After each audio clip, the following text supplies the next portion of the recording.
Iran Khattar பேசிக் அடி விழுது பாருங்க. ஈரான் கட்டார் பேசிக் மிசைல் அடி விழுது பாருங்க.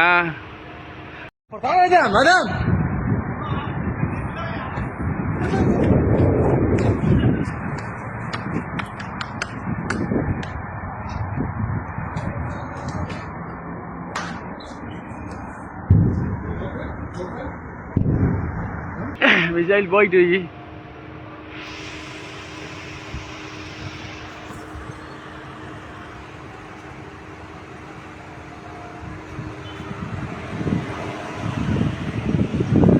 कटार बेसिक ईरान ना ना ना ना ना वनो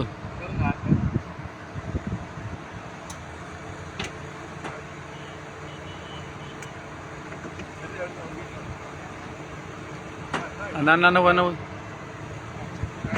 जा ना வந்து கேடி அடி உழுது பாருங்க எப்படி அடி நான் உழுது பாருங்க அடியே பிட்ட பிட்ட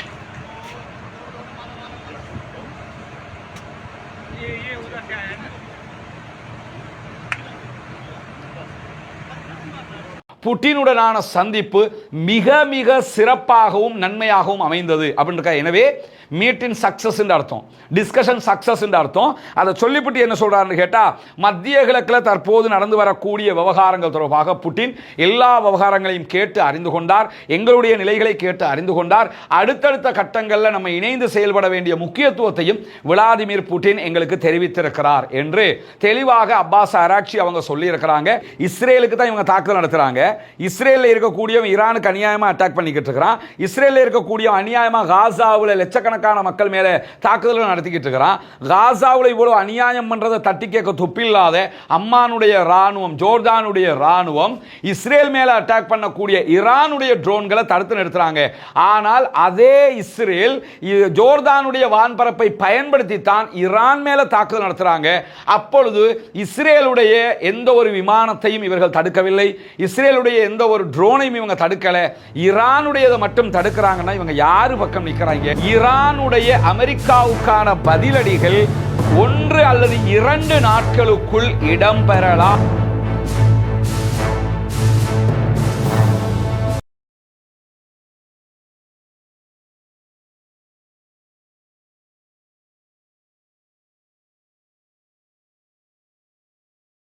சகோதர சகோதரிகளை, நம் அனைவர் மீதும் ஏக இறைவனுடைய அமைதியும் கருணையும் உண்டாகட்டுமாக என்கிற உயரிய பிரார்த்தனைகளோடு பாலஸ்தீனத்தினுடைய காசா பகுதிகளில் இஸ்ரேலிய ஆக்கிரமிப்பு ராணுவம் தாக்குதல்களை ஆரம்பித்து இன்றோடு 626வது நாளாக இருக்கிறது. இன்று வரைக்கும் அவர்கள் நடத்தியிருக்கக்கூடிய தாக்குதல்களில் கிட்டத்தட்ட 77,000க்கு மேற்பட்ட அப்பாவிகள் கொல்லப்பட்டிருக்கிற அதே நேரம் 1,35,000க்கு மேற்பட்ட அப்பாவிகள் படுகாயம் அடைந்திருக்கிறார்கள். காசாவில் இருப்பதற்கு இடமில்லை, உண்பதற்கு உணவுகள் இல்லை, அவர்களுக்கு எடுப்பதற்கு மருந்துகள் இல்லை, குடிப்பதற்கு தண்ணீர் இல்லை. மொத்தத்தில் உலக வரலாற்றில் யாரும் காணாத ஒரு அழிவுகரமான துன்பத்தை காசாவினுடைய அப்பாவிகள் தினம்தோறும் அனுபவித்து வருகிறார்கள்.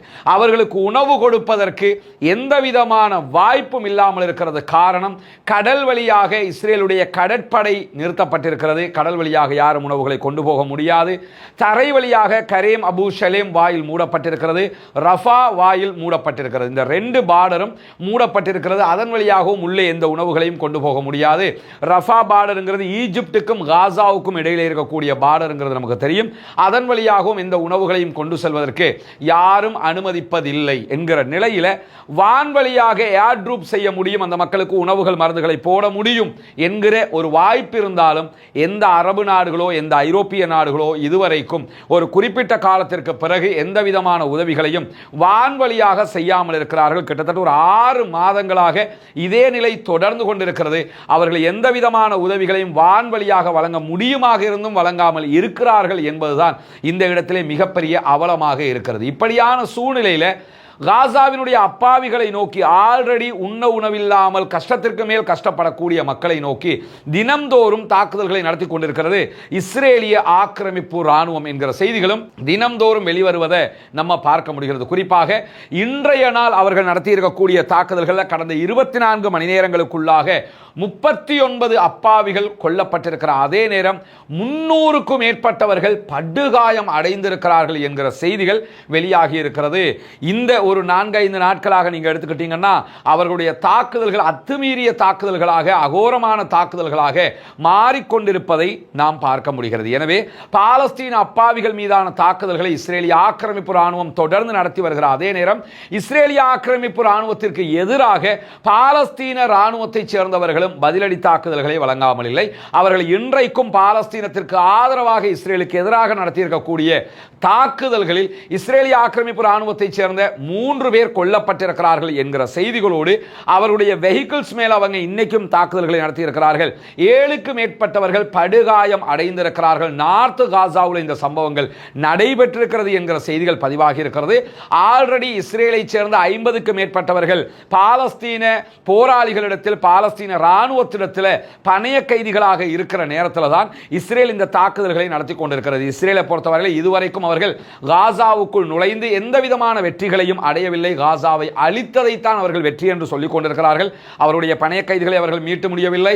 பாலஸ்தீன விடுதலை ராணுவத்தை அவர்களால் அழிக்க முடியவில்லை. பாலஸ்தீனத்திற்குள் ஒரு ஆட்சி மாற்றத்தை கொண்டு வரப் போகிறோம் என்று நுழைந்தார்கள். அதையும் அவர்களால் செய்ய முடியவில்லை. எந்த இலக்குகளையும் செய்ய முடியாத நிலையில தான் தற்போது ஈரானோடு முட்டி மோதி கொண்டிருக்கிறார்கள். ஈரானும் தொடர்ந்து 20வது தடவையும் இன்றைக்கு இஸ்ரேலிய ஆக்கிரமிப்பு ராணுவத்தினுடைய பல இலக்குகளை நோக்கி தாக்குதல்களை சரமாரியாக நடத்தி இருக்கிறார்கள். அந்த தாக்குதலுடைய காட்சிகள், வீடியோ காட்சிகளை நம்முடைய டெலிகிராம் சேனல்ல நம்ம தொடர்ந்து வெளியிட்டு வருகிறோம். பார்க்க சகோதரர்கள், அந்த லிங்க்ல இணைந்து கொண்டு நீங்கள் பார்த்து கொள்ள முடியும். டெலிகிராம்ல எப்படி இணைகிறது என்று நிறைய பேர் திரும்ப திரும்ப கேட்குறீங்க.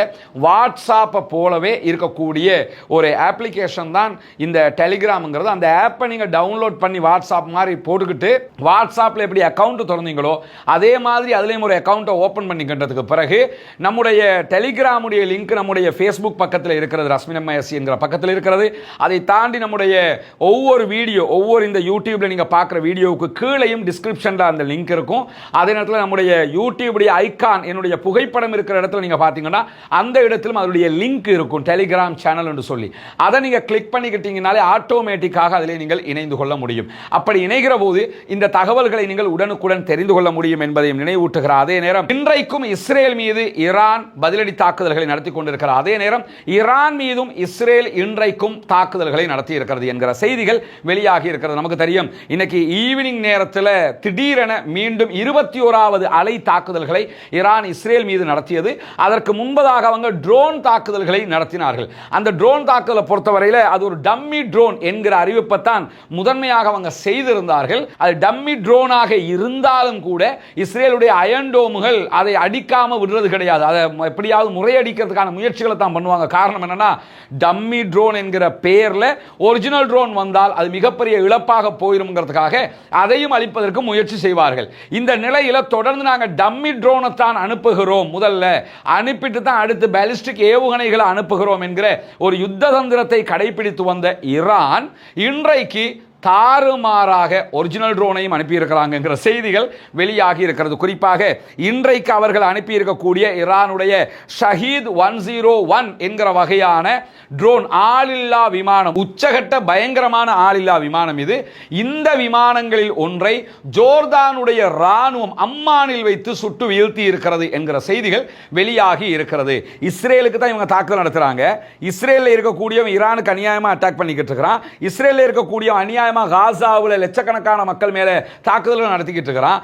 காசாவில் இவ்வளவு அநியாயம் பண்றதை தட்டி கேட்க துப்பில்லாத அம்மானுடைய ராணுவம், ஜோர்தானுடைய ராணுவம் இஸ்ரேல் மேல அட்டாக் பண்ணக்கூடிய ஈரானுடைய ட்ரோன்களை தடுத்து நிறுத்துறாங்க.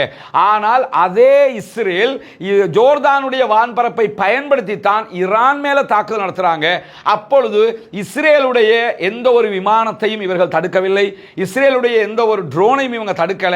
ஈரானுடையதை மட்டும் தடுக்கிறாங்கன்னா இவங்க யாரு பக்கம் நிற்கிறாங்க, யாருக்கு ஒர்க் பண்ணுறாங்கிறத நம்ம தெளிவாக புரிஞ்சுக்கிறோம். அதனால தான் நம்ம திரும்ப திரும்ப சொல்லுவோம், இந்த ஜோர்டானுடைய மன்னர் 2ஆம் அப்துல்லாவை பொறுத்தவரையில் அந்த ஆளும் கோட் ஷூட் போட்டு ஒரு நெத்தனியாகு தான், நெத்தனியாகுவை பொறுத்தவரையில் அந்த ஆள் கோட் ஷூட் போட்டு ஒரு 2ஆம் அப்துல்லா தான். இவங்க அத்தனை பேருமே ஒரு கூட்டாகத்தான் இருப்பாங்க.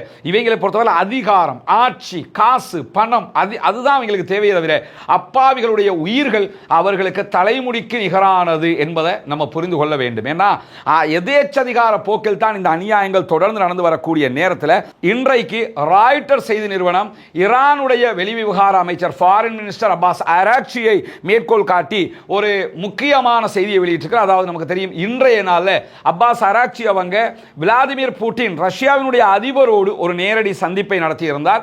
அந்த சந்திப்பு தொடர்பான வீடியோக்களை நம்ம டெலிகிராம் சேனலில் வெளியிட்டிருக்கிறோம், நீங்க பார்க்க முடியும்.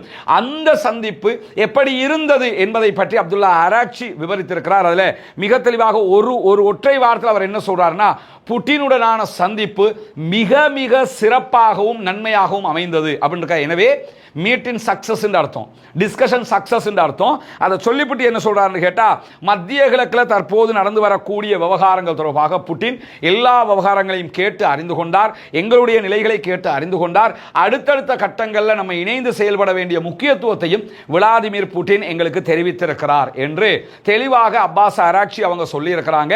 அப்பாஸ் அராக்சியுடைய இந்த சந்திப்பு வெற்றி பெற்றிருக்கிறது. ஏன்னா தொடர்ந்தும் ரஷ்யா ஈரானுக்கு ஆதரவாக இருக்கக்கூடிய ஒரு நாடுங்கிறது நமக்கு தெரியும். உக்ரைனில் நடந்து வரக்கூடிய அந்த வார்ல ஈரானுடைய ஆயுதங்கள் பல, இந்த ஷஹீத் 101 எல்லாம் பல முறை பயன்படுத்தப்பட்டிருக்கு. நிறைய ஆளில்லா ட்ரோன்களை வந்து அவங்க ரஷ்யாவுக்கு விற்பனை பண்றாங்க, ஃப்ரீயா எல்லாம் கொடுக்கல, விற்பனை தான் பண்றாங்க. மற்ற நாடுகள் ஆயுத பிசினஸ் பண்ற மாதிரி இவங்களும் பிசினஸ் பண்றாங்க.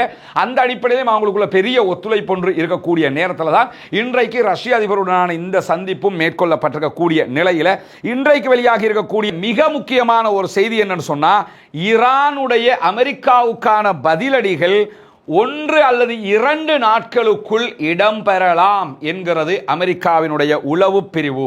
அமெரிக்காவினுடைய உளவு பிரிவை மேற்கோள் காட்டி ராய்ட்டர் இந்த செய்திகளை வெளியிட்டிருக்கிறது. ராய்ட்டருடைய செய்திகளை தான் அல் ஜசீரா, அதே போன்று அல் ஜசீராவினுடைய ஆங்கிலம், அல் ஜசீரா அரபு, அதே போல பிரஸ் நியூஸாக இருந்தாலும் சரி, எல்லா நியூஸ் ஏஜென்சிகளும் இதை மேற்கோள் காட்டியிருக்கிறாங்க. ராய்ட்டர் செய்தி நிறுவனம் தான் இந்த செய்தியை வெளியிட்டிருக்கிறார்கள். அதிலே மிக தெளிவாக சொல்லப்படுகிற விவகாரம் தான், ஒரு நாள் அல்லது 2 நாட்களுக்குள்ளாக, ஓரிரு நாட்களுக்கு ஈரான் அமெரிக்காவினுடைய நலன்கள் மீது, வளங்கள் மீது தாக்குதல் நடத்தும் என்று அமெரிக்கா எதிர்பார்க்கிறது. குறிப்பாக அமெரிக்க படைகளுக்கு ஈரானுடைய பதில் நடவடிக்கை அபாயகரமானதாக இருக்க போகிறது என்று நம்புகிறது வாஷிங்டன் என்கிற செய்திகளை அவர்கள் இன்றைக்கு வெளியிட்டிருக்கிறார்கள். ஈரான் அமெரிக்கா மேல அட்டாக் பண்ணினா உச்சகட்டமான ஒரு தாக்குதலாகத்தான் அது இருக்கும் என்று சொல்லி அமெரிக்கா நம்புவது மட்டுமல்லாம, நாங்க ராஜதந்திர ரீதியில் பேசுறதுக்கு தயாராகத்தானே இருக்கிறோம் என்கிறத மீண்டும் மீண்டும் சொல்லிக் கொண்டிருக்கிறாங்க. காரணம் என்ன, அவங்க மேல அட்டாக் பண்ணிடக்கூடாது என்பதற்காக அந்த வார்த்தைகளை சொல்கிறார்கள். நம்ம இன்னைக்கு காலையிலையும் சொன்னோம், நேற்று நைட்டும் சொன்னோம், ஈரான் அமெரிக்கா மேல தாக்குதல் நடத்துவது என்பது ஒரு 50-50 தான். அதுலயும் இருக்கிறது என்னன்னா, தாக்குதல் நடத்தாமல் இருக்கிற அளவுக்கு இந்த சூழ்நிலை சிறப்பானதாக இருக்கும் என்று ஆய்வாளர்கள் பல பேரும் சொல்றாங்க. என்னன்னா, ஒரே நேரத்தில் 2 எதிரியை சந்திக்க கூடாது என்பதனால. ஆனால் அதெல்லாம் நாங்கள் பார்த்துக்குறோம்டா, எங்களுக்கு முடியும் இன்ஷால்லா என்று முடிவு எடுத்துட்டாங்கன்னா அதை யாரும் நம்ம தடுக்க முடியாது. ஏன்னா அவருடைய நாடு, அவங்க தான் யுத்தத்தில் நிற்கிறாங்க. எனவே 2 எதிரில் 10 எதிரி வந்தால் நாங்கள் சமாளிப்போம்னு அவங்க முடிவெடுப்பாங்கன்னா நம்ம எப்படி அதை பற்றி பேச முடியுங்கிற ஒரு கேள்வி வந்துடும். எனவே அவர்கள் தற்போதைய நிலையில் பதிலளிப்பதற்கு தயாராக இருக்கிற செய்திகளை அமெரிக்கா வெளியிட்டிருக்க, அவங்களுக்கு உளவு தகவல் கிடைத்திருப்பதாக சொல்லுகிறார். அதே நேரத்தில் அமெரிக்காவினுடைய தாக்குதல்களுக்கு ஈரானுடைய பதிலடி கிட்டத்தட்ட கன்ஃபார்ம் ஆகிவிட்டது என்கிற செய்திகளை இன்றைக்கு ஆம்ஃப்ரே கடல்சார் அமைப்பும் வெளியிட்டிருக்கிறது. எப்படியுமே பதிலடி கொடுக்கிற முடிவில் மிக தெளிவாக இருக்கிறார்கள் என்பதை ஆம்ஃப்ரே சொல்லியிருப்பது மட்டுமல்லாமல், இந்த பதிலடியில் முதன்மையாக அமெரிக்காவினுடைய கப்பல்கள் மீதுதான் தாக்குதல்கள் நடத்தப்பட வாய்ப்பு இருக்கிறது என்கிற செய்திகளும் வெளியாகி இருக்கிறது. சற்று நேரத்துக்கு முன்பதாக ஈரானுடைய ஜனாதிபதி மசூத் பெசக்ஷியனுடைய அறிவிப்பை வெளியாகி இருக்கிறது. ஈரான் அமெரிக்கா மீது பதிலடி கொடுக்காமல் இருக்காது என்கிற அறிவிப்பு வெளியாகி இருக்கிறது. அந்த பதிலடி ஆம்ஃப்ரே சொல்ற மாதிரி கப்பல்கள் மீது நடத்தப்பட போகிறதா அல்லது ராஜதந்திர ராணுவங்கிற ரீதியில் ஏதாவது பதிலடிகளை கொடுக்க போறாங்களா, இல்லைன்னு சொன்னா அமெரிக்காவுக்கு ஆதரவாக இருக்கக்கூடிய தளங்கள் மேல டார்கெட் பண்ணி அட்டாக் பண்ண போறாங்களா, அதாவது சைப்ரஸ் மாதிரி ஒரு நாட்டுக்கு அட்டாக் பண்ண போறாங்களா, இல்ல எல்லாத்தையும் சேர்த்து அமெரிக்காவுக்கு கொடுக்கிற பதிலடியை அமெரிக்காவுக்கு பதிலாக இஸ்ரேலுக்கே மொத்தமாக கொடுக்க போறோம்னு சொல்லி அப்படி கொடுக்க போறாங்களாங்கிறது தெரியல. ஆனால் பதிலடி நிச்சயம் என்கிற செய்திகள் தொடர்ந்து வெளியாகி கொண்டிருக்கக்கூடிய நேரத்தில் 2 மணி நேரங்களுக்குள்ளாக தெஹரான் மேல 100 தாக்குதல்களை நடத்தி இருக்கிறோம் என்கிற செய்திகளை இன்றைக்கு இஸ்ரேலிய ஆக்கிரமிப்பு ராணுவமும் வெளியிட்டிருக்கிறது. தெஹரானுடைய விமான நிலையங்கள் 6 விமான நிலையங்கள் மேல அட்டாக் பண்ணினதாக அவங்க சொன்னாங்க. 3 விமான நிலையங்கள் மேல தான் உண்மையிலேயே அட்டாக் நடந்திருக்கிறது. அந்த விமான நிலையங்களையும் நாங்கள் உடனடியாக ரிகவர் பண்ணிவிட்டோம், அது இயங்குகிற நிலைக்கு நாங்கள் கொண்டு வந்துட்டோம், எனவே பெரிய எஃபெக்ட் எல்லாம் அதில் ஏற்படல என்று சொல்லி இன்றைக்கு தெஹரான் அறிவித்திருக்கிறது. அதை தாண்டி பொதுமக்கள் வாழக்கூடிய இடங்கள், மற்ற இடங்கள் என்று 100 இடங்களில் நாங்கள் தாக்குதல்களை நடத்தி இருக்கிறோம் என்று சொல்கிறார்கள். ஆனால் அதற்கான எந்த விதமான வேலிட் ஆதாரங்களையும் அவர்கள் முன்வைக்கவில்லை. ஒரு சில இடங்களில் தாக்குதல் நடந்திருக்கிறது. 100 இடங்கள், ஏன் 99 இடத்துல அடிக்க மாட்டீங்களா, 101 இடத்துல அடிக்க மாட்டீங்களாங்கிற கேள்வி எல்லாம் இருக்குதா இல்லையா? அது மாதிரி இவங்க 100 இடத்துல அட்டாக் பண்ணினாங்கிறதுக்கு எந்த விதமான எவிடன்ஸையும் ப்ரூஃபையும் அவர்கள் கொடுக்கவில்லை என்பதையும் நம்ம இந்த இடத்தில் கவனிக்க வேண்டியிருக்கிற அதே நேரத்தில் இன்றைக்கு ஃபார்ஸ் நியூஸ் ஏஜென்சியினுடைய ஒரு செய்தியை அல் ஜசீரா மேற்கோள் காட்டியிருக்கிறது. தெஹரான்ல இன்றைக்கு பல விவகாரங்களை இந்த யுத்தத்துக்குள்ள வெறி புட்டிச்சு செஞ்சுக்கிட்டு இருக்கிறாங்கிறது மட்டும் தெரியுது. என்னன்னா, இந்த மொசாது என்ன பண்ணாங்கன்னா, புத்திசாலித்தனம்ங்கிற பேரில் காசு கொடுத்து கொஞ்சம் பேரை ட்ரைனிங் கொடுத்து வெளிநாடுகளில் ட்ரெயின் பண்ணி அத்தனை பேரையும் என்ன பண்ணியிருக்கிறாங்கன்னா ஈரானுக்குள்ளே இறக்கி விட்டுருக்குறாங்க. சின்ன சின்ன ட்ரோன்களை கொடுத்து பார்ட்ஸாக கொடுத்து இதெல்லாம் ஃபிக்ஸ் பண்ணி நாங்கள் சொல்கிற டைமுக்கு நீ அட்டாக் பண்ணிக்கிட்டு இருக்கணும், உள்ளுக்குள்ளே இருந்தே அட்டாக் பண்ணும்போது அது மிகப்பெரிய குழப்பத்தை உண்டாக்கும், அந்த வேலையை பண்ணுங்கன்னு சொல்லி இறக்கி விட்டுருந்தாங்க. அவங்களையெல்லாம் தட்டி தூக்குறாங்க. இன்றைக்கும் 18வது நபர் ஈரானில் தூக்கிலிடப்பட்டார், மரண தண்டனை விதிக்கப்பட்டாருங்கிற செய்தியை நம்ம கடந்த வீடியோவிலேயே சொல்லி இருக்கிறோம். அப்படி இருக்கும்போது அந்த செய்திக்கு பிறகு 11 நபர்கள் இன்றைக்கு எக்ஸ்ட்ரா கைது செய்யப்பட்டிருக்கக்கூடிய நேரத்தில் இன்றைய தினம் தெஹரான்ல 10,000க்கு மேற்பட்ட சிறிய வகை ட்ரோன்களோடு ஒரு மாபெரும் கண்டெய்னர் இன்றைக்கு கண்டுபிடிக்கப்பட்டிருக்கிறது. அதை சார்ந்த 11 பேர் இன்றைக்கு கைது செய்யப்பட்டிருக்கிறார்கள். இஸ்ரேலுடைய மொசாதுக்கு உளவு வேலை பார்ப்பதற்காக, நாசகார வேலை பார்ப்பதற்காகத்தான் இந்த லாரியில் இருக்கக்கூடிய கண்டெய்னரில் இருக்கக்கூடிய ட்ரோன்கள் வரவழைக்கப்பட்டிருப்பதாகவும் அது மொத்தமாக அதிகாரிகள் இன்றைக்கு கைப்பற்றி இருக்கக்கூடிய செய்திகள் வெளியாகி இருக்கு. ஈரானுடைய லோரெஸ்தான் மாகாணத்தில் தான் இந்த சம்பவம் நடைபெற்றிருக்கக்கூடிய நேரத்தில் அந்த 11 பேரும் மொத்தமாக கைது செய்யப்பட்டிருக்கிறார்கள். இந்த குற்றச்சாட்டு நீதிமன்றத்தில் நிரூபிக்கப்படுகிற போது இவர்களுக்கு மரண தண்டனை நிச்சயம் என்பதிலே எந்த மாற்றமும் இருக்காது. எனவே நம்ம எல்லாரும் மொசாது பெரிய அப்படியாக்கும் இப்படியாக்கும் அப்பாட்டாக்குன்னு பொதுவாக சொல்லுவாங்கல்ல. இப்போ நீங்க பார்க்கலாம், இப்படி ஒரு யுத்தம் நடக்கிற நேரத்தில், இஸ்ரேலோட ஒரு யுத்தம் நடக்கிற போது அந்த யுத்தத்துக்கு முன்னுரிமை கொடுக்கிற நேரத்தில் இதையெல்லாம் கண்காணிக்கிறதுக்கு யாருக்காவது அதுக்குரிய வாய்ப்பு கிடைக்குமான்னு பார்த்தா நிச்சயமாக கிடைக்காது. ஆனால் ஈரானை நீங்க பார்த்தீங்கன்னா அவருடைய வளமும் பலமும் எப்படி இருக்குதுன்னு சொன்னா எல்லா இடத்துலையும் ஆக்களை தட்டி தூக்கிக்கிட்டே இருக்கிறாங்க. அதுல 10,000 ட்ரோனை ஒரே நேரத்தில் கைப்பற்றுவது என்பது ஒரு அபரிமிதமான சாதனைங்கிறதையும் நம்ம புரிந்து கொள்ள முடிகிற அதே நேரத்தில் இன்றைக்கு இஸ்ரேலிய அதிகாரிகள் வெளியிட்டிருக்கக்கூடிய ஒரு அறிவிப்பும் வெளியாக இருக்கு. ஈரானுடனான யுத்தத்தை சில நாட்களுக்குள் முடிப்பதற்கு நாங்கள் திட்டமிடுகிறோம், நம்புகிறோம் என்கிற ஒரு செய்தியை சொல்லியிருக்கிறாங்க. என்னன்னா, அவர்களுடைய நோக்கங்களை அடைஞ்சிட்டாங்களாம். நட்டான்ஸுக்கு அட்டாக் பண்ண நினைச்சாங்க, அணு நிலையத்துக்கு அட்டாக் பண்ணிட்டாங்களாம். அமெரிக்காவே களமிறங்கி இஸ்பஹான், நட்டான்ஸு, அதே போன்று போர்ட்டோவுக்கு அடிச்சாங்க.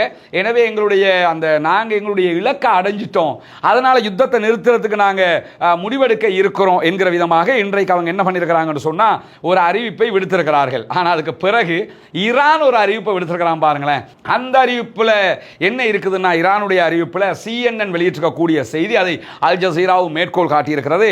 இந்த யுத்தம் கிட்டத்தட்ட 2 ஆண்டுகள் நீடிக்கும், அதற்கு முழுமையான தயார் நிலையில எங்களுடைய படைகளும் எங்களுடைய நாட்டு மக்களும் இருக்கிறோம் என்கிற செய்தியை இன்றைக்கு ஈரான் பகிரங்கமாக வெளியிட்டிருக்கிறது. நாங்கள் 1-2 நாளில் முடிச்சிருவோம்னு சொல்லி இஸ்ரேல் சொல்றாங்க. ஆனால் 2 வருஷத்துக்கு நாங்கள் சண்டை பிடிக்க போறோம், அந்த அளவுக்கு எங்கள்கிட்ட பலம் இருக்குது, வளம் இருக்குது, தேவையான எல்லாமே இருக்குதுங்கிற செய்தி அவங்க சொல்லியிருக்கிறாங்க. இருக்கக்கூடும். ஏன்னு கேட்டா, அவங்க புதிதாக பொருளாதார தடை விதிக்கப்பட்ட ஒரு நாடு கிடையாது. நமக்கு பருவம் தெரிஞ்ச காலத்தில் இருந்து ஈரான் மேல பொருளாதார தடை என்று சொல்லி எத்தனை வாட்டி கேள்விப்பட்டிருப்போம்.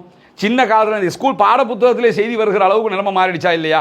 பொருளாதார தடைன்னு வந்துட்டாலே ஈரான் மேலே பொருளாதார தடைங்கிற வகையில் பாட புத்தகத்தில் படிக்கிற அளவுக்கு நிலைமை மாறி போச்சுது. அந்த அளவுக்குண்டான ஒரு சூழலில் அவர்கள் அதற்கு உள்நாட்டு உற்பத்திக்கு சுய தொழில் முயற்சிகளுக்கு பழக்கப்பட்டவர்கள். எனவே வெளிநாட்டு இறக்குமதிக்கு பழக்கப்பட்டவங்க கிடையாது. இப்போ நம்ம நாட்டில் திடீரென்று அந்த எக்கானமிக் கிரைசிஸ் வந்த நேரத்தில், அந்த கொரோனா எல்லாம் வந்த நேரத்தில் இலங்கையே நம்ம தள்ளாட வேண்டிய நிலைமை வந்துச்சுன்னு சொன்னால் நம்ம நிறைய பொருட்களை வெளிநாட்டிலிருந்து இறக்குமதி தான் பண்ணுறோம். உள்நாட்டு உற்பத்திங்கிறது ரொம்ப ரொம்ப குறைவு. அப்படி இருக்கிற போது நம்ம அந்த கப்பல்கள் வரல, அந்த மாதிரி தடைகள் விதிக்கப்பட்டுச்சுன்னு சொன்னால் மாட்டிக்கிட்டோம். ஈவன் பெட்ரோல் வரைக்கும் மாட்டிக்கிட்டோமா இல்லையா? ஆனால் ஈரானுக்கு அந்த பிரச்சனையே இல்லை. பெட்ரோல் அவங்க கிட்டேயே இருக்குது, டீசல் அவங்க கிட்டேயே இருக்குது, எரிபொருட்கள் அவங்க கிட்டேயே இருக்குது. அதை தாண்டி விவசாயத்தில் உச்சம் தொடுகிற ஒரு நாடு அவங்க. உள்நாட்டு தயாரிப்புகளில் பல விவகாரங்களில் முன்னுக்கு நிற்கக்கூடிய ஒரு நாடாக இருக்கிறதுனால இந்த பொருளாதார தடையெல்லாம் அவங்களுக்கு மேட்ரே கிடையாது. எனவே 2 வருஷத்துக்கு நாங்கள் யுத்தம் பண்ணுறதுக்கு தயாராக இருக்கிறோம்ங்கிறாங்க. ஈரானும் ஈராக்கும் 8 வருஷம் யுத்தம் பண்ணிக்கிட்டு இருந்தாங்க. அப்படி இருக்கும்போது 2 ஆண்டுகள் யுத்தம் பண்ணுறேன்னு வந்துருச்சுன்னு சொன்னால் இஸ்ரேல்காரன் செத்தாம் பாருங்க. ஏன்னு கேட்டால் ஒரு குறுகிய நிலப்பரப்பு, ஏற்கனவே பாலஸ்தீன விடுதலை இராணுவத்தோடய தாக்குப்பிடிக்க முடியாமல் இருக்கு. 2 வருஷம் ஈரான்லேருந்து எப்போ ஏவுகணை வருதுன்னு தெரியல, எங்கே வந்து விழுமுன்னு தெரியாது. அப்படி ஒரு யுத்தத்தை தாக்குப்பிடிக்க முடியுமான்னு கேட்டால் நிச்சயமாக முடியாத நிலை போயிடும். அதுக்கு என்ன காரணத்தை இன்னைக்கு ஈரான் சொல்லி இருக்கிறாங்கன்னா அதுதான் மிக முக்கியமான ஒரு காரணம். என்னன்னா, எந்த செலவுமே இல்லாம எப்போதுமே அமெரிக்கா இஸ்ரேலுக்கு ஆதரவாக வந்து நிக்குது. அதனால என்ன பண்றாங்கன்னா, நினைச்ச நேரம் காசாவுக்கு அடிக்கிறது, நினைச்ச நேரம் லெபனானுக்கு அடிக்கிறது, நினைச்ச நேரம் ஹூதிகளுக்கு யமன்ல அடிக்கிறது, நினைச்ச நேரம் ஈரானுக்கு அடிக்கிறது, எவனண்டாலும் மிரட்டுறது, எவனண்டாலும் உருட்டுறது, அந்த சட்டாம்பித்தனம் பண்றது. இதெல்லாம் ஏன் பண்றான்னு கேட்டா, இப்ப இந்த யுத்தத்தை நீங்க எடுத்துக்கிட்டீங்கன்னா பில்லியன் கணக்கில் இஸ்ரேலுக்கு நஷ்டம் இருக்கிறது. ஆனா எல்லாத்தையுமே அமெரிக்கா கொடுத்துருவான். அதனால என்னன்னு சொன்னா, எல்லாம் அமெரிக்கால இருந்து ஃப்ரீயா கிடைக்கிறதுனால எவனோடனாலும் போய் சண்டை பிடி என்று சொல்லி அந்த நோகாம நொங்கு சாப்பிடுறதுன்னு சொல்லுவோம்ல, அந்த வேலையை அவங்க செஞ்சுக்கிட்டு இருக்கிறாங்க. அதைத்தான் ஈரான் சுட்டி காட்டுறாங்க. எப்பொழுதுமே நீங்க உங்களுக்கு எல்லாம் ஃப்ரீயா கிடைக்குதுங்கிறதுனால தானே வந்து சண்டை பிடிக்கிற, அது 4-5 நாள் சண்டை முடிஞ்சிரும்னு நினைச்சுக்கிட்டு தான் இந்த வேலையெல்லாம் பண்ற. இப்ப யுத்தத்தை முடிச்சோம்னு சொன்னா திருப்பி நீ இப்ப பலவீனப்பட்டு போயிருக்கிற, திரும்ப வெப்பன்ஸ் எல்லாம் ரெடி பண்ணிட்டு வந்து திரும்ப சண்டைக்கு வருவேன். இதுவே உன்னுடைய பொழைப்பா போயிடும். இது எங்களுடைய பொழப்பு கிடையாது. எனவே இப்போ உன்னை அடிக்கிறதுனா அடிமட்டம் வரைக்கும் அடிக்கிற. 2 வருஷம் ஆனாலும் பரவாயில்லை, உன்னோட சண்டை தான் முழுமையாக முடிக்கிறது. இது உனக்கான சண்டை கிடையாது. இனிமே அமெரிக்கா உனக்காக வந்து நிற்க கூடாது. ஏன்னா செலவு பூரா அமெரிக்காக்காரனுக்கு தான் வரும். அதுக்கு ஒரு லாஜிக்கலி அதில் ஒரு அடி இருக்குது. என்னன்னு கேட்டால், இந்த டொனால்ட் ட்ரம்ப் இந்த வாட்டி தேர்தல் பிரச்சாரத்தில் தேர்தலை ஜெயிக்கிறதுக்கான காரணம்னா, பிரச்சாரம் பண்ணும்போது என்ன சொன்னார்னா, மேக் அமெரிக்கா கிரேட்டர் என்று சொல்லித்தான் பிரச்சாரம் பண்ணார். அமெரிக்காவை வந்து கிரேட்டர் அமெரிக்காவை நான் மாற்ற போறேன், நாங்கள் எந்த நாட்டோட சண்டைக்கு போக மாட்டோம், எங்க நாட்டு மக்களுடைய வரி பணத்தை கொண்டு போய் இன்னொரு நாட்டு சண்டையில் எங்களுக்கு செலவழிக்க முடியாது அப்படின்னு பெரிய பெரிய பேச்செல்லாம் பேசிக்கிட்டு தான் உள்ள வந்தார். இப்போ அவரே இந்த யுத்தத்துக்கு வந்திருக்கிறதுனால அவரை வெளியே நாங்கள் விடமாட்டோம்ங்கிறது ஈரான் தொடர்ந்து சண்டையில் தான் நிற்கணும். அந்த அமெரிக்காக்காரன் காசு இங்கே செலவழியணும், அப்போதான்டா அவங்களுக்கு வலிக்கும். அதனால 2 ஆண்டுகளுக்கு இந்த யுத்தம் தொடரும். தற்காலிக யுத்த நிறுத்தத்திற்கெல்லாம் நிறைய பேர் எங்களை பேசுறாங்க, எதுக்குமே நாங்கள் வரமாட்டோம். காரணம் என்னன்னு சொன்னா, இது வந்து யுத்தத்தை மதிப்பிடுறதுக்கான ஒரு நிலையாக வச்சிருக்கிறாங்க. இப்போ வருவாங்க, சமாதானம் பேசுவாங்க, யுத்த நிறுத்தம் வாங்க, இன்னொரு 2 மாசம் 10 மாசம் போனதுக்கு பிறகு ஈரான் மீண்டும் அணு ஆயுதம் தயாரிக்கிறது கிளம்பு வருவாங்க, திருப்பி ஒரு அட்டாக் பண்ணுவாங்க, நாங்கள் திரும்ப சண்டை பிடிக்கணும். இதெல்லாம் சரிப்பட்டு வராது. எனவே முடிக்கிறது இத்தோட முடிஞ்சிடும், டூ ஓ டை என்று சொல்லி களத்துக்கு இறங்கி இருக்கிற செய்திகள் அவர்கள் இன்றைக்கு சொல்லிவிட்டு, எங்களுடைய மன உறுதியும் எங்களுடைய ஆயுத பலமும் உறுதியாக இருக்கிறது, எங்களுடைய மக்களும் இதற்கு எப்போதும் தயார் நிலையில் இருக்கிறார்கள் என்கிற செய்திகளும் இன்றைக்கு வெளியாகி இருக்கிற அதே நேரம் இன்றைக்கு இரவும் ஒரு பயங்கரமான தாக்குதலை ஈரான் இஸ்ரேல் மேல நடத்தக்கூடும் என்கிற அச்சம் வெளியிடப்பட்டு வருகிற அதே நேரத்தில் நேட்டோ நாடுகளுடைய கூட்டமைப்பின் பொதுச் செயலாளர் ஈரான் மீதான அமெரிக்காவினுடைய தாக்குதல்கள் சர்வதேச சட்டத்தை மீறவில்லை என்கிற கருத்தை தெரிவித்திருக்கிறார். இதை எதுக்காக நம்ம புரிஞ்சுக்கிறோம்னா, இந்த நேட்டோ கூட்டமைப்பு இருக்குல்ல, இதில் டர்க்கியும் இருக்கிறாங்க, அர்துகானுடைய துருக்கியும் இருக்கிறது. இதில் இந்த நம்ம கொஞ்சம் பேர் துருக்கினா சூப்பர், அர்துகான் அடுத்து உஸ்மானிய கிலாபத்தை கொண்டு வந்துடுவார் என்று கொஞ்சம் பேர் நம்பிக்கிட்டு இருக்கிறது. இந்த பக்கம் இல்லை, சவுதி அரேபியா தான் அவர் பெரிய வல்லரசா மாதிரி அப்படி வந்துடும், எனவே நாங்கள் சவுதிக்கு சப்போர்ட்டு, இந்த மாதிரி ஆளாளுக்கு ஒவ்வொன்றுக்கு சப்போர்ட் பண்ணிக்கிட்டு இருக்கிறோம்ல, அத்தனை பேரும் ஒன்றை புரிஞ்சுக்கிறங்க, அத்தனை பேருமே அதிகாரத்திற்காக நிற்கிறார்கள். எத்தனை அப்பாவி கொல்லப்பட்டாலும் இவங்களுக்கு பிரச்சனையே இல்லை. ஏன்னா இந்த நேட்டோ கூட்டமைப்பில் இருக்கக்கூடிய மிக பலம் வாய்ந்த நாடுகளில் ஒன்று டர்க்கி. நிறைய ஆயுதங்களுக்கு பணம் கொடுக்கக்கூடியவங்க, நிறைய இராணுவத்தை நேட்டோவில் வைத்திருக்கக்கூடிய ஒரு நாடு டர்க்கி. இந்த டர்க்கி இருக்கக்கூடிய நேட்டோ கூட்டமைப்பு என்ன சொல்லுதுன்னு கேட்டால், ஒருபுறம் அர்துகான் என்ன சொல்கிறாருன்னா, ஈரான் மேலே தாக்குதல் நடத்தியதை ஏற்றுக்கொள்ள முடியாதுங்கிறாரு. நேட்டோ கூட்டமைப்பு அறிவிக்கிறது ஈரான் மீதான அமெரிக்காவினுடைய தாக்குதல் சர்வதேச சட்டத்தை மீறவில்லை என்கிறது. இப்போ அர்துகானுடைய ரெட்ட முகம் நமக்கு தெரியலையா? மீனுக்கு தலையையும் பாம்புக்கு வாலையும் காட்டுறாருங்கிறது புரியலையா? எனவே எவனவனுக்காகவோ நம்ம கமெண்ட் அடிச்சுக்கிட்டு ஏன் சண்டை பிடிச்சிக்கிட்டு இருக்கேன்னு எல்லாம் விட்டு போட்டு சும்மா இருந்துட வேண்டியதான். எது நடக்குதோ அது நல்லதாகவே நடக்கட்டும். வல்ல இறைவன் எல்லாவற்றையும் பார்த்து கொள்வான். எங்கேயோ இருக்கக்கூடியவனுக்கு நம்ம கூஜா தூக்கி இந்த இளவுக்குள்ள நம்ம தலையை போட்டுக்கிறோமாங்கிற ஒரு தெளிவான நிலைப்பாட்டில் இருந்து கொள்ள வேண்டும். ஏன்னா இவங்க அத்தனை பேருமே எவ்வளவு அங்கொரு கருத்தையும் இங்கொரு கருத்தையும் சொல்லிக் கொண்டிருக்கிறாங்கிறத நம்ம தெளிவாக கண்ணுக்கு முன்னாடி பார்க்க முடிகிறது. எனவே ஈராக்கு முழுமையாக அளிக்கப்பட்ட நேரத்திலும் இவர்கள் ஒன்றும் செய்யவில்லை, ஆப்கான் அளிக்கப்பட்ட நேரத்திலும் ஒன்றும் செய்யவில்லை. ஐநாவினுடைய ஒரு அறிக்கை வெளியாக இருக்குது. என்னன்னு கேட்டால், ஈரான் மீது அமெரிக்கா நடத்தி இருக்கக்கூடிய தாக்குதல் சர்வதேச சட்ட விதிகளை மீறி இருக்கலாம் என நாங்கள் நினைக்கிறோம். என்னடா மீறி இருக்கலாம் என நாங்கள் நினைக்கிறோம்? திட்ட தெளிவாக சர்வதேச விதியை மீறித்தானே அட்டாக் இன்னொரு நாட்டுக்குள்ளே புகுந்து அடிச்சிருக்கிறான். இதனை மீறி இருக்கலாம் என்று நாங்கள் நினைக்கிறோம்னா அவன் உருவாக்கின சபை அது அப்படித்தான் இருக்கும். தடவிக்கிட்டு தான் போவாங்க. எனவே இதெல்லாம் நடக்கக்கூடிய காட்சிகளை கண்ணுக்கு முன்னுக்கு பார்க்குறோம். நமக்கு இருக்கக்கூடிய ஒரே தீர்வு என்னன்னா, இறுதி வரைக்கும் ஜனநாயக ரீதியாக நம்ம போராட முடியும். தொடர்ந்து போராடிக்கிட்டு இருக்கிறோம். அதில் எந்த மாற்றமும் இல்லை. பல சர்வதேச நாடுகளும் ஜனநாயக ரீதியாக போராட்டங்கள் நடக்கிறது, அதே நேரத்தில் குரல் எழுப்புதல்கள் நடைபெறுகிறது என்பது நமக்கெல்லாம் தெரியும்.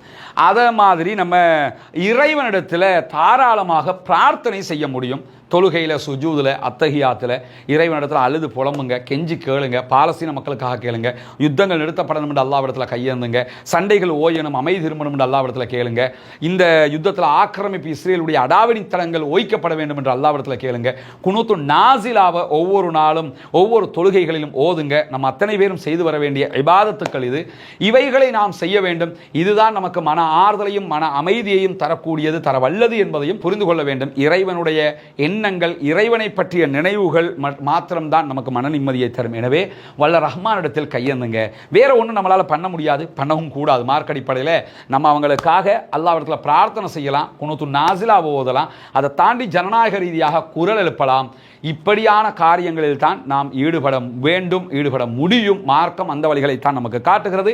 பயங்கரவாதம் ஒழிய வேண்டும், தீவிரவாதம் இல்லாதொழிக்கப்பட வேண்டும், இஸ்ரேலிய ஆக்கிரமிப்பு பயங்கரவாதம் இல்லாதொழிக்கப்பட வேண்டும், அமைதியான பூவுலகு திரும்ப வேண்டும் என்கிற பிரார்த்தனைகளோடு, நமக்கெல்லாம் தெரியும் இலங்கையினுடைய கிழக்கு பகுதிகளில், பொத்துவில் பகுதிகளில் நம்ம ஒரு 14 ஏழை குடும்பங்களுக்கான வீடு கட்டுகிற பணியை செஞ்சு வர்றோம். அது தொடர்பான நிறைய அறிவித்தல்களை தொடர்ந்து நம்ம போட்டு வந்தோம். ஒரு 5-6 நாட்களாக ஏன் அந்த அறிவிப்புகள் எதுவும் இல்லை என்று சகோதரர்கள் பல பேர் கேட்டுக்கிட்டு இருக்கிறீங்க. அதில் நம்ம 5 வீடுகளை கட்டி முடிச்சிட்டோம்ங்கிறது உங்களுக்கு தெரியும். இன்ஷா அல்லாஹ் இந்த ஓரிரு நாட்களுக்குள்ளாக அந்த 5 வீடுகளும் ஏழை மக்களுக்கு கையளிக்கப்பட இருக்கிறது. முழுமையாக திருப்திகரமாக நீங்கள் தந்திருக்கக்கூடிய பண உதவியை கொண்டு அந்த வேலைகளை செய்து முடிச்சிருக்கிறோம். அல்லாஹினுடைய அருளால் அல்லாஹ் நம்முடைய பணிகளை புரிந்து கொள்ள வேண்டும். அது தொடர்பான வீடியோ காட்சிகள் என்ன நடந்திருக்கிறது என்பதையெல்லாம் ஓரிரு நாட்களுக்குள்ளாக விவரமாக உங்களுக்கு மத்தியிலே நாம் தர இருக்கிறோம். அதற்கான செலவினங்கள் என்ன மாதிரி நடந்துச்சுங்கிற செய்திகளையும் உங்களுக்கு மத்தியிலே நம்ம பகிர இருக்கிறோம். நீங்கள் தருகிற ஒவ்வொரு ரூபாய்க்கும் உரிய கணக்கு வழக்குகளோடு அந்த மக்களுக்கான இந்த தூய்மையான பணியை நம்ம முன்னெடுத்து வர்றோம். உங்களுடைய உதவிகளை கொண்டு தான் நம்ம ஒவ்வொரு ஆண்டும் பாடசாலை மாணவர்களுக்கான பாடசாலை school books, school bags, school shoes கொடுக்குற அந்த வேலைகளை பண்ணுறோம். நிறைய நோயாளிகளுக்கான உதவிகள் நம்மளால் முடிஞ்சதை பண்ணிக்கிட்டு இருக்கிறோம். இந்த மாதிரி வீடு கட்டுகிற பணி, இந்த மாதிரி பொதுப்பணிகளை எல்லாம் இந்த விதங்களில் தான் நம்ம செய்து வருகிறோம் என்பது உங்களுக்கெல்லாம் தெரியும். எனவே அதிக தகவல்களை அடுத்தடுத்த வீடியோக்களோடு உங்களோடு பகிர்ந்து கொள்ள தயாராக இருக்கிறோம். வாஹர் தவானா அல்ஹம்துலில்லாஹி ரப்பில்